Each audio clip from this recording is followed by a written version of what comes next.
Hello Americans, another Fred's subscribers around the world. So it's been a few days, but we're going to do the mountain junkers, the eBay stuff. Obviously with the bear adventure and the fences and our son leaving and all that, we've really fell off and got behind on, everything, and the one thing that we've decided, because we probably had the longest period over the last couple of weeks of, I did 4 days or 5 days that we didn't even, I made sure that I didn't have anything that answer I needed, questions, anything like that, but the absolute necessity. yeah, but no listing, no relisting, no, for action on there for 4 or 5 days, and I'll tell you what, it made our sales. Yeah, all 3 of the eBay sites plummeted. Man, the one was down 57%. Which is huge. Yeah, in 4 days. Yeah. So, obviously, man, we're getting back on track here. Double time. Yeah, and actually the last 2 days we're coming back up. But on the mountain junkers thing, I'm just going to go over what we did sell, which is not much at all. But we did sell, and I think we have them all sitting out here. I got the ladles, the ladle set, the 3 copper ladle set. Ended up selling those for $40 plus shipping. Still waiting for the payment on those. Those just sold last night. So $40 for those, and even at that price, which was a good sale, we still had a hard time selling them because we love them. Yeah, we love them a lot. And then I picked up, scored another. Barrel burner. Well, it's this. Oh. But I had that one double one, was one of the first things that I'd sold on mountain junkers, and ended up scoring another leather. Funny thing, it was at the same place. Yeah, I didn't notice a little spotted on that up there. I think I took pretty good pictures. Okay. Hopefully I got that in the pictures. But another little fly case, and that one sold for $14.95 plus shipping. And then this thing was awesome. This was one of those ones I didn't care if was sold either. Kind of got it for myself. But it's actually got the maker marks here, and then dated 1945. Little fish trout wall mount plaque. And I sold that for $19.95 shipped. And then to our old buddy RollinPicker. And you got to check out the RollinPicker, man. He's awesome. Yeah, he great bought. videos. Yeah, and he actually did a video on this. But he bought, me and him negotiated a little bit and stuff, and he bought that Israel ashtray, brass ashtray from us, and he actually did a video. And we'll actually put the link. Yeah. Put the link to the video down here below, and check him out, man. Make sure you like and subscribe his channel. And then his son, last night, on the Idaho Hillbilly, bought an old camera, and I meant to send an email to you and let you know, because I'd lowered the price down and knew he wanted it and meant to email him, and I kind of forgot. But anyway, they did end up getting it, and his son is supposed to do a video on that when he gets it. Yep. So that's awesome. So only 4 things in however many days. Since our last video. Yeah, since our last video, so over a week. So I mean, that's not very good. The other 2 are doing better than that, but there's a lot more stuff on those ones. But we're going to get back on track, and we'll try to get back on the Monday thing, but we're also got some road trips that we're going to be going on, which will take you along too. But so that, and then yeah, I think now I can just leave. No. So now it's Miss Kitty hour. I might miss something, and you can help there. Right. Okay, so I'm just going to give some quick shipping, not really tips, but maybe tips. Yeah. So I want to start. I've done just a few videos on recycled material and collecting that stuff up and doing that. Yeah, I need that. But I wanted to go a different route here. So I'm going to use this as an example, how to enter the correct dimensions and weight into the shipping calculator on eBay, so that the postage charged to the customer is the correct postage. So you got to have a scale. You don't have to have this exact one. So you weigh your item, and I don't know if you can see on the camera there, it's just a hair under a pound. So if I was to list this on my calculated shipping at 15 ounces or even 1 pound, I'm not going to be able to ship it for that weight. So you'll want to take approximately the size of box that you're going to be using and weigh it with that, and also make adjustments for padding material in there too. And you don't have to pack the item up necessarily, just get yourself a good estimate. So now when I put it on there, can you tell me what that says? It's like 1 pound, 2 ounces. 1 pound, 2 ounces.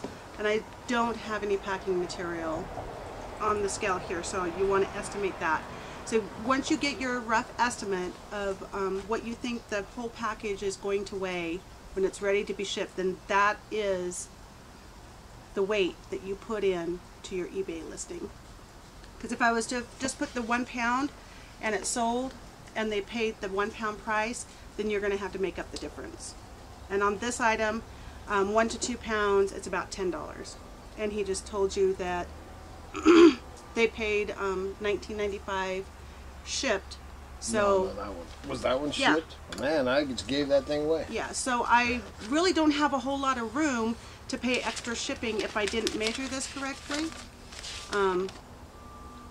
Yep. $19.95 shipped. So dang it. So you got to be careful when you enter in your calculated shipping costs. $7 to ship. There's some other tricks and things that you can do for the weight, but you want to know that when you enter that information in.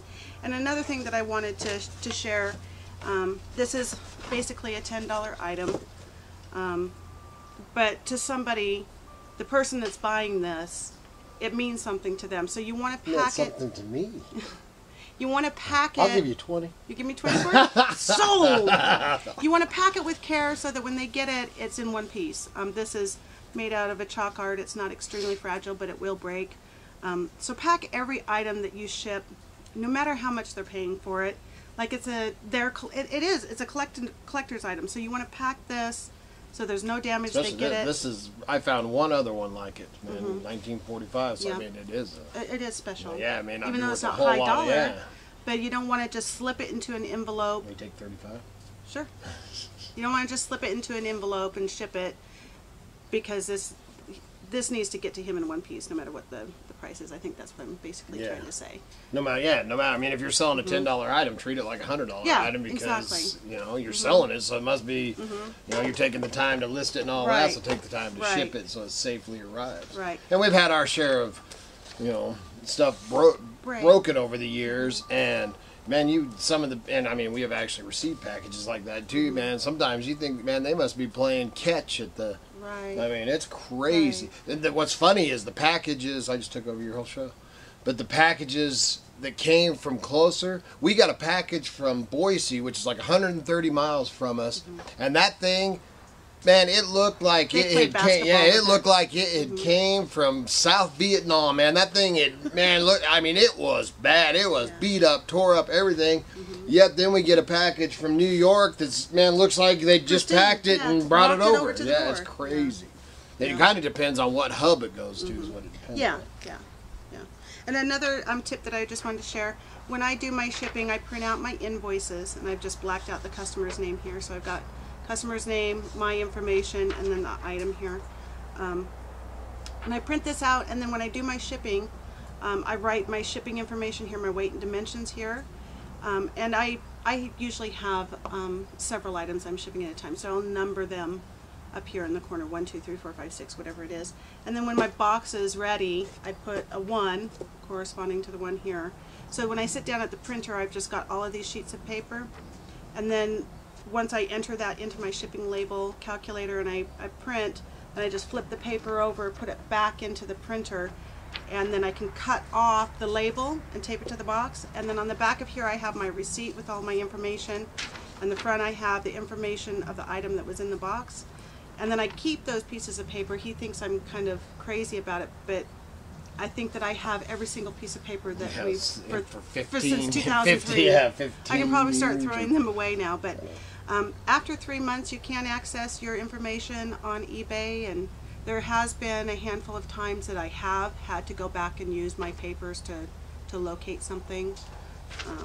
But I just thought I'd share that since I was talking about shipping. Yeah, and then one of the reasons that, you know, because we're we're big time recyclers, reuse, and when you live up like we do, printing paper, packing tape, all that stuff, ink all that, you know, because we refill our ink cartridges. Yep. All that stuff when you live, you know, basically in the middle of nowhere. Printing paper at the local store up the road, man, it's like $7 for, you know, this much. What I can buy, you know, and I can buy that big one at Walmart or Bi-Mart for like $3.